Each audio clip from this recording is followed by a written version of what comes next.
questions. Thank you, Mr. Chairman.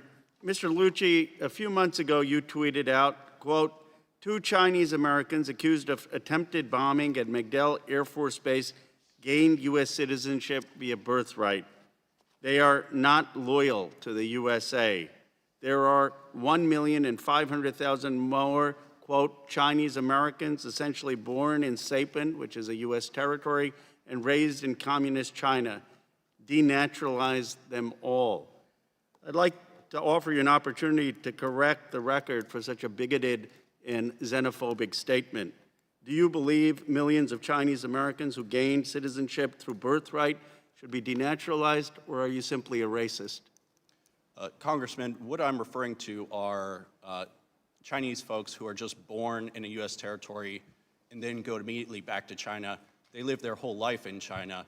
The estimate of 1.5 million comes from a book that came out. I'm just asking you a simple question. Do you believe these people should be denaturalized? It's U.S. law that anyone born in a U.S. territory is an American citizen. Do you believe that 1.5 million should be denaturalized?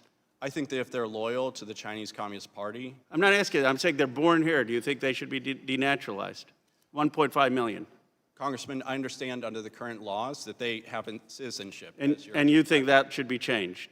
I think that if they have practically zero nexus to the United States of America other than they were born in a territory, I think it's worth considering that, yes. Do you believe Chinese Americans are more disloyal than other Americans? Congressman, there are 7 Chinese Americans who live in my household. I do not think that they are more disloyal than other So you just think that they should be denaturalized even if they were born here? So there are 2 types of issue we're talking about here.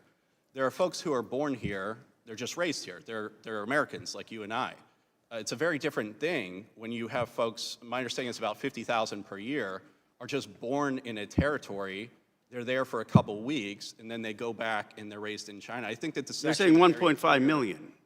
Right, there's 50,000, and then you add it up over years. 50 to 100,000 per year. It's going on 15 to 20 years of this. So I actually think that this is a very clear security threat because we've seen this. So there's a gentleman.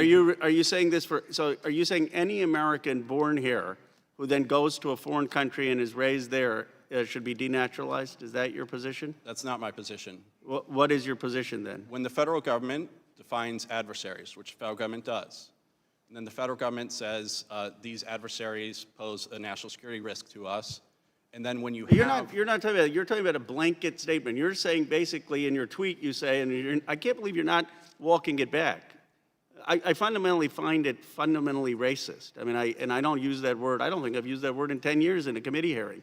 But the reality is that you're basically saying that if you're Chinese American and you're born under U.S. law in a territory, you should be denaturalized. And I'm asking you, is that just applied to China? Or are you saying anyone who's born in a U.S. territory, if they then go to live in another country and are there raised till 18, that they should be denaturalized?